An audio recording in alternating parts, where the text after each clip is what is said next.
What if the reason you are constantly, bone-wearily exhausted isn't actually because you're doing too much? Oh, that's an interesting premise. Right. What if it's because you are resting wrong? I mean, just think about it for a second. I'm intrigued. How do you mean? Well, we basically treat our brains like open source software. We're allowing literally anyone with a Wi-Fi connection and a social media account to write code in our heads. And this happens before we've even had our first cup of coffee, usually. Exactly. You wake up, the screen lights up, and instantly you are just flooded with the entire world's anxieties. Yeah, emails, texts, random geopolitical crises. Calendar reminders screaming at you. It is this massive cognitive extraction happening while you are still lying in bed. It's exhausting just thinking about it.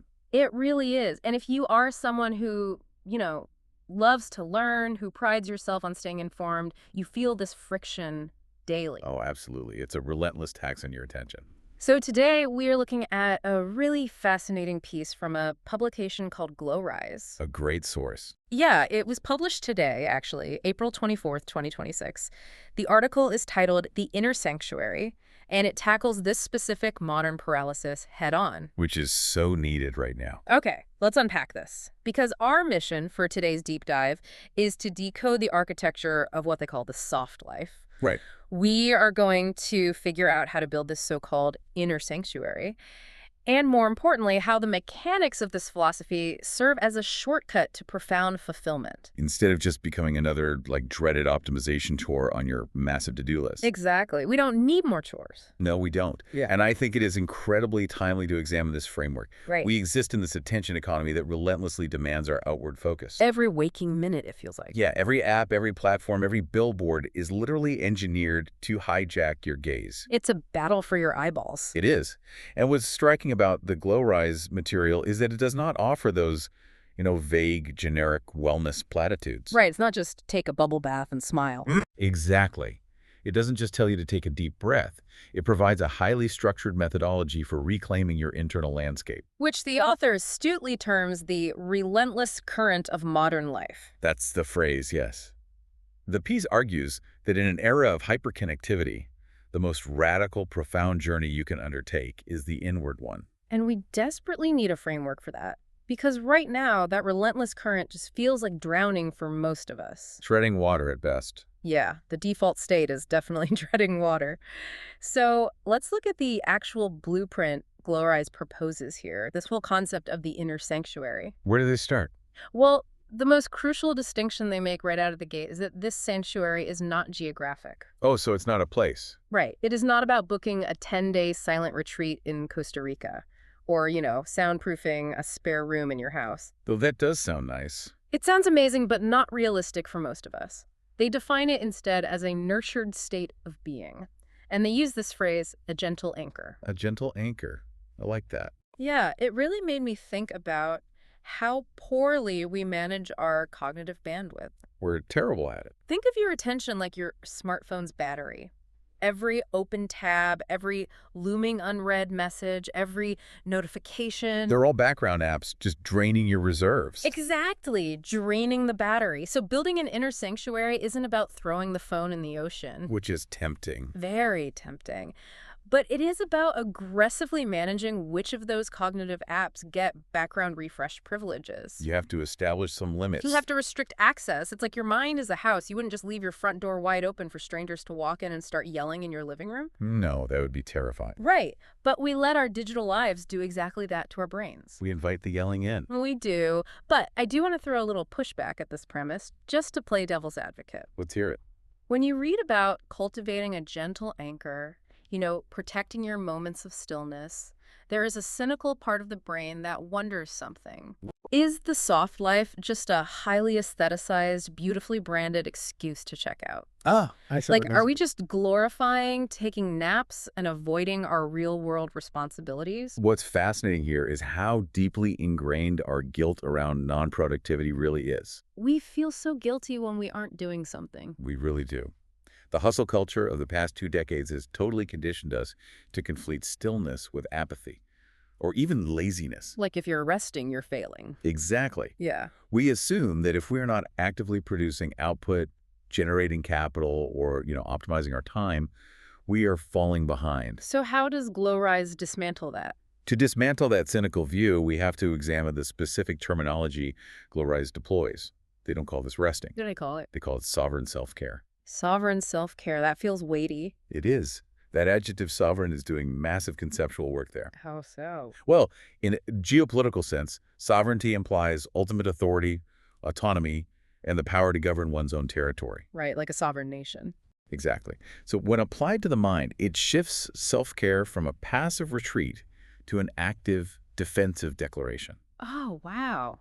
So you're establishing borders. You are. You are stating that your inner peace is the paramount governing force of your life, and that it supersedes the demands of your inbox. That's a huge shift in perspective. It requires consciously, fiercely protecting moments of stillness. Right. You are not just collapsing from exhaustion on the sofa. Right. You are actively holding court in your own mind, which honestly requires significantly more intention than simply going to sleep. I really appreciate that mechanical breakdown of sovereignty, because passing out on the couch while a streaming service asks, "Are you still watching?" Yeah, that's not sovereign self-care. No, that is just system failure. Exactly. Sovereignty means you actually dictate the terms of entry.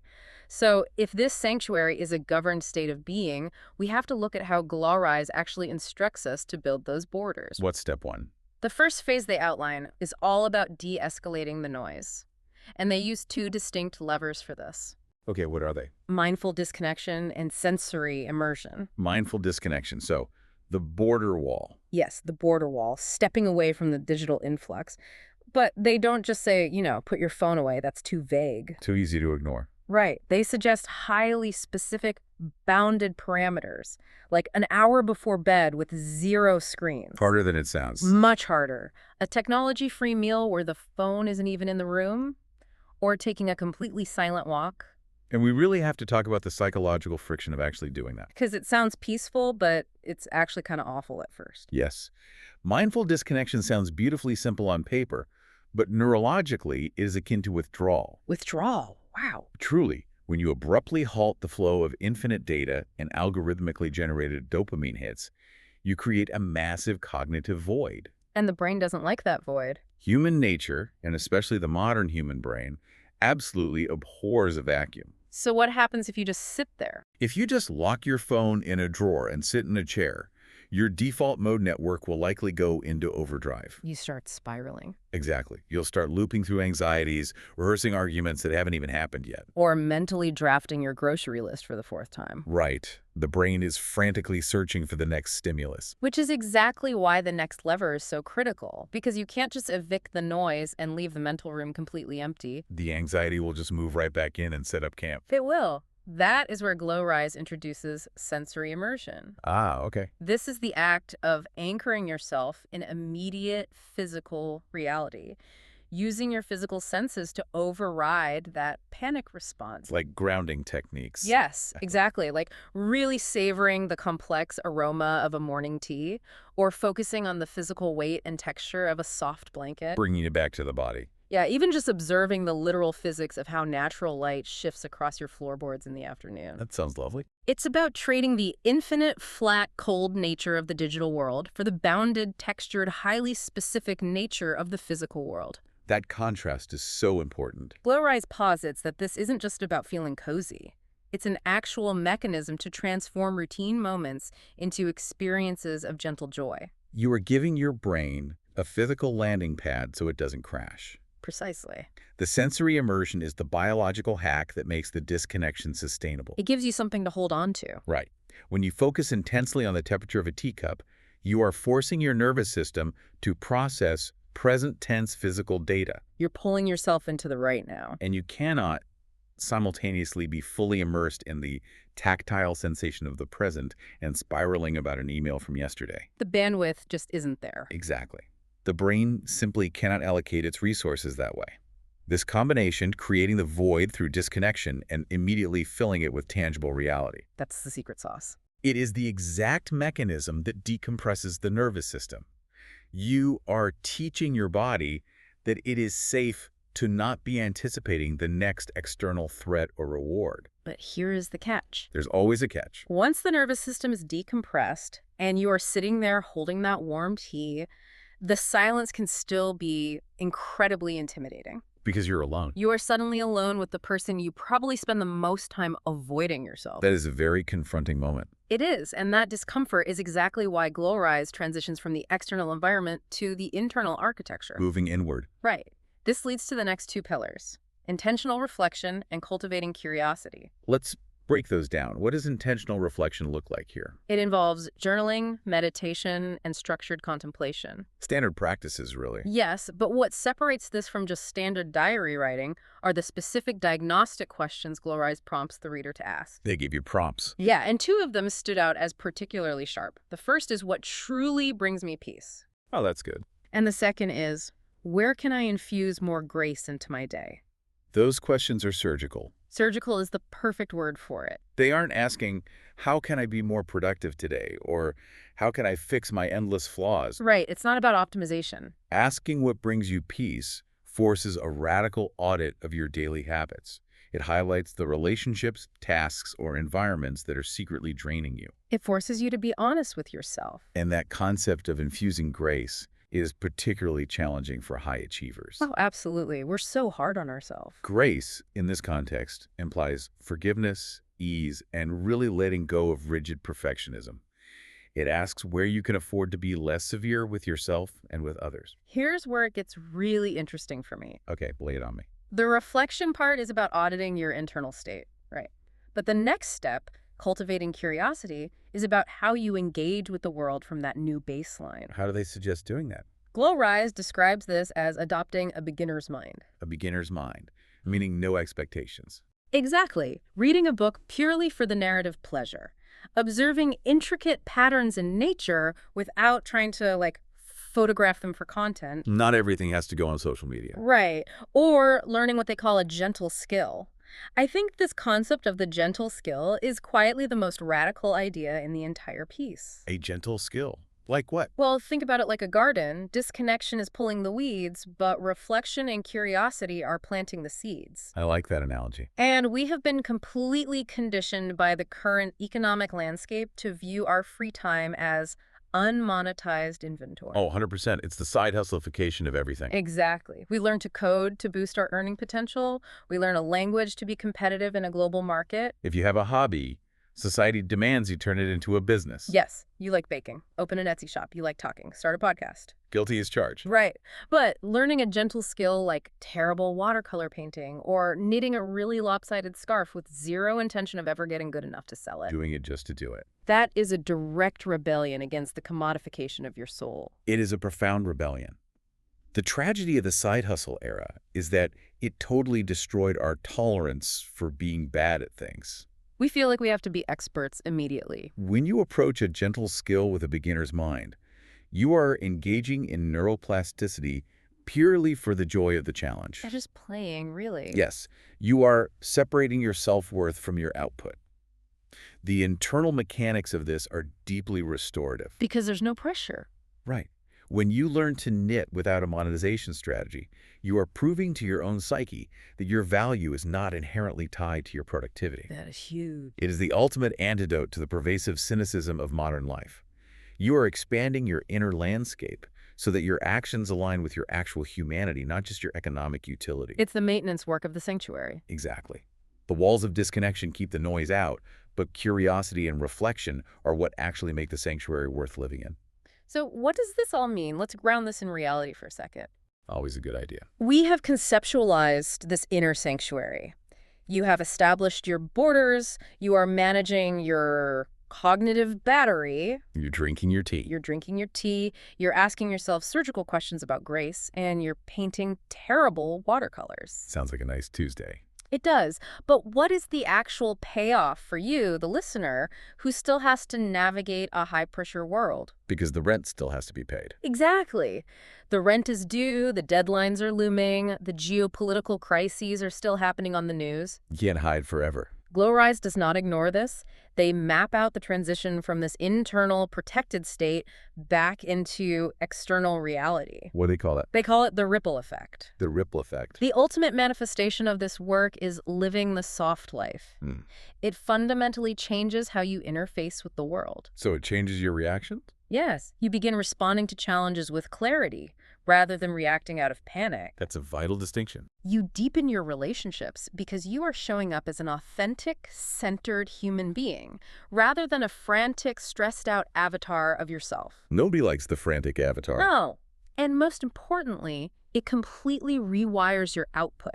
G.l.o.w.r.i.s.e claims it shifts your paradigm from frantic effort to focused, intentional creation. If we connect this to the bigger picture, this is really where the philosophy proves its resilience. How so? Well, a common critique of the soft life movement is that it is inherently anti-ambition. Right, like you're just giving up. People worry that if they stop operating on adrenaline and anxiety, they will lose their edge and the world will just pass them by. Which is a valid fear in our society. It is. Yeah. But G.l.o.w.r.i.s.e addresses this directly. The soft life is not devoid of effort. It is not about resigning from the world. It's just a different kind of effort. Exactly. It is imbued with ease and purpose. This is a vital distinction regarding sustainable ambition. Sustainable ambition, I love that term. Frantic effort. You know, the frantic responding to emails, the rapid-fire multitasking, the performative busyness, it's highly inefficient. It feels productive, but it's not. It's driven by panic and a desperate need for external validation. Focused, intentional creation is exponentially more powerful. Because you're actually paying attention. When you operate from an inner sanctuary, your cognitive resources aren't being siphoned off by background anxiety. Oh. You have access to deep work, to flow states. You can actually concentrate. We actually accomplish more, and the quality of your output is significantly higher precisely because you are not burning out. It is the difference between spinning your tires in the mud versus actually getting traction on the road. That's exactly it. But there is a fascinating sociological element to how G.l.o.w.r.i.s.e delivers this message that we have to talk about. Oh, what's that? They don't just offer this philosophy as a thought experiment. They have built an entire ecosystem and economy around commodifying the soft life. Of course they have. Right. Alongside the essays, they provide highly specific, structured tools for their audience. What kind of tools? Well, the article highlights a free 7-day self-reset guide, which focuses on morning and evening routines. Okay, a free lead magnet. Exactly. But then they funnel you into a digital storefront. They are selling a $12 ebook called G.l.o.w.r.i.s.e Reset. Your soft comeback starts here. A soft comeback, wow. It gets better. They also have $8 ebooks. One is called 100 G.l.o.w.r.i.s.e Rules, and another is G.l.o.w.r.i.s.e Affirmations, 40 Empowering Truths for the Woman Who Rises. That is a very specific product lineup. I find this paradox absolutely fascinating. It is a bit ironic. We are so entrenched in hustle culture that when we finally decide we want peace, we don't know how to do it unless we buy a syllabus. We need a curriculum for resting. We are literally purchasing rule books to tell us how to stop following the rules. It is a striking paradox, I agree. But from a psychological standpoint, it actually makes perfect sense. Really? When a person has spent years, or decades even, operating in a state of hypervigilant, frantic effort, the concept of unstructured stillness is terrifying. It's like staring into the abyss. They literally lack the internal scaffolding to simply be. So they need the guides. These digital products, the 100 rules, the 40 affirmations, the 7-day guides, they serve as a transitional bridge. A bridge from hustle to peace. Yes. They package the abstract concept of peace into actionable, bite-sized tasks. Which our brains know how to process. Exactly. For a generation that measures its worth in completed checklists, giving them a checklist for healing is a brilliant, empathetic strategy. Huh. I hadn't thought of it like that. Empathy through checklists. It provides a tangible, structured starting point for what is ultimately a highly intangible, non-linear journey. You use the purchased scaffolding to build the sanctuary. And then what? And eventually, the goal is that you no longer need the scaffolding. You internalize the practice. It's like training wheels for tranquility. Training wheels for tranquility. Perfect. You follow the 7-day reset guide because your own intuition is currently offline. Exactly. As we pull all these threads together, the core message of the G.l.o.w.r.i.s.e piece becomes incredibly clear. What's the main takeaway for you? Building an inner sanctuary is not about escaping reality. It is a deeply proactive, defensive strategy to equip yourself to thrive in the modern age. Rather than merely surviving the daily gauntlet of the attention economy. Yes. By curating your own gentle presence, by actively managing your cognitive battery, engaging your physical senses to hack your nervous system, and auditing your life for peace and grace. You're doing the real work. You are not making yourself softer in a weak sense. You are actually forging an unshakable sense of calm. a quiet strength. Exactly. You cultivate a quiet strength that becomes an anchor. And because of that ripple effect we talked about, you become the anchor not just for yourself, but for the chaotic environments and people around you. The quiet strength is the ultimate sustainable outcome. And this actually raises an important question, a final thought to leave you with as you navigate the noise of your day. Okay, let's hear it. We have analyzed how G.l.o.w.r.i.s.e brilliantly provides structured guides, rules, and ecosystems to help you construct this piece. The scaffolding. Right. But if the fundamental core of the inner sanctuary is about stripping away the external demands and returning to our truest, most authentic selves, Yeah. is it possible that the ultimate soft life hack isn't found in adopting a new morning routine or optimizing your downtime or following a downloaded reset guide? Then where is it found? Is it possible that true sovereignty is found in granting yourself the radical, entirely unstructured permission to simply exist without any rules, guides, or metrics of success, even just for a single afternoon? Wow. Radical unstructured permission. Just existing. That is a heavy, beautiful thought to sit with the next time you put your phone in another room and make a cup of tea. Highly recommend it. Thank you for diving deep with us today. We hope you take a moment to defend your borders, cultivate some curiosity, and tend to your own inner sanctuary. Until next time, take care.